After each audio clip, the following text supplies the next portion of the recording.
বিয়ের দাবিতে অনশন করছেন লালমনিরহাট জেলার পাটগ্রাম উপজেলার জংড়া ইউনিয়নের ২ নং ওয়ার্ডের আব্দুল গফুরের মেয়ে। আর এই বিয়ের দাবিতে অনশন করছেন হাতীবান্ধা উপজেলার ফকিরপাড়া ইউনিয়নের ২ নং ওয়ার্ডের আফজাল হোসেনের বাড়িতে। জানা গেছে আফজাল হোসেনের ছেলে সুমন মিয়ার সঙ্গে দীর্ঘদিনের সম্পর্ক ছিল। আর এই প্রেমের সম্পর্ক ধরে দুটি বিয়ে ভেঙে যায় এই মেয়ের। গত শনিবার সকাল থেকে আফজাল হোসেনের ছেলে সুমন মিয়ার বাড়িতে উঠেন এই মেয়ে। তবে স্থানীয়রা চেষ্টা করেছেন স্থানীয়ভাবে মীমাংসার জন্য। স্থানীয়ভাবে মীমাংসা না হওয়ায় ওই বাড়িতেই অনশন করছেন ওই মেয়ে। মেয়ের দাবি দুটি বিয়ে ভেঙে যায় এই সুমন মিয়ার কারণে।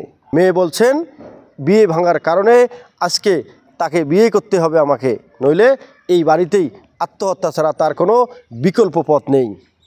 আর সুমন মিয়া একাধিকবার বিয়ের প্রলোভন দেখিয়ে তাকে ধর্ষণ করেছে বলে দাবি করেছেন ওই মেয়ে।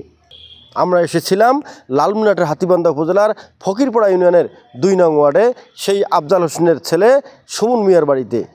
মেয়ের দাবি তাকে বিভিন্নভাবে নির্যাতন করা হচ্ছে।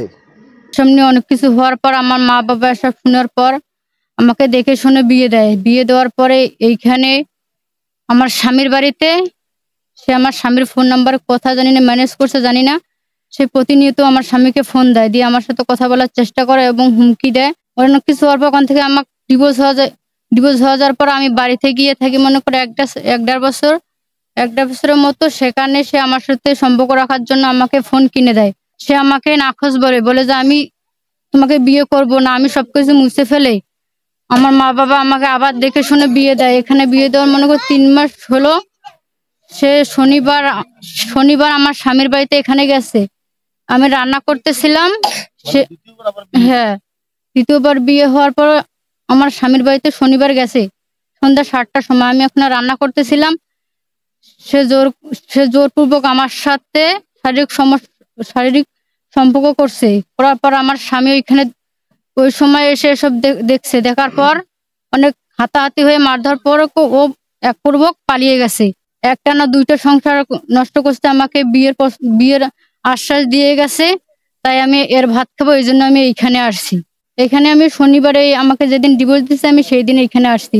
কিন্তু এখানকার কিছু লোক, ওই যে মতি নামের একজন আর মফিস নাম্বার, এদের কিছু লোক মিলে আমাকে টানা হিসেবে গাড়িতে পরিশোধ পাঠাই দিয়েছিল। ওইখানেও স্যামন বিচারে নাই না নেওয়ার পরে আমার দুলে ভাইয়ের বাড়িতে ইয়ে করিয়ে মনে করো কথাবার্তা বলে ওইখানে রাখাই দিয়েছিল। আজকে 1 তারিখ ওইখানে বিচার হওয়ার কথা ছিল পরিষদে, কিন্তু সেখানে ওরা কেউ ধরা দেয় নাই। তাই আবার চেয়ারম্যান চৌকিদার দ্বারা আমাকে এখানে রেখে গেল। ছেলে এই জায়গায় গেছে, ধর পরে অনেক এই মেয়েটার সাথে শারীরিক সম্পর্ক করছে। ছেলে ধরার পরে অনেক মারধর করছে, করার পরে ছেলেটাকে অনেক মারধর করছে। আমরা এখনো ছেলের উদ্দেশ্য পাই নাই। আমরা অনেক কয়েকদিন থেকে খুঁজাখুঁজি করতেছি মেয়েদের যে স্বামীর বাসায়। এখন এমলা ধরছে নাকি, ধরার পরে আমার মারধর করছে। বিয়ের দাবিতে অনশন করার পর থেকেই সুমন মিয়া পলাতক রয়েছে। তবে পরিবারের দাবি মেয়ের পূর্বের স্বামীর বাড়িতে সেই ছেলে যাওয়ার পর তাকে মারধর করা হয় এবং সেখান থেকেই সে ছেলে নিখোঁজ রয়েছে। M A Rahim, news channel 24, Lalmonirhat.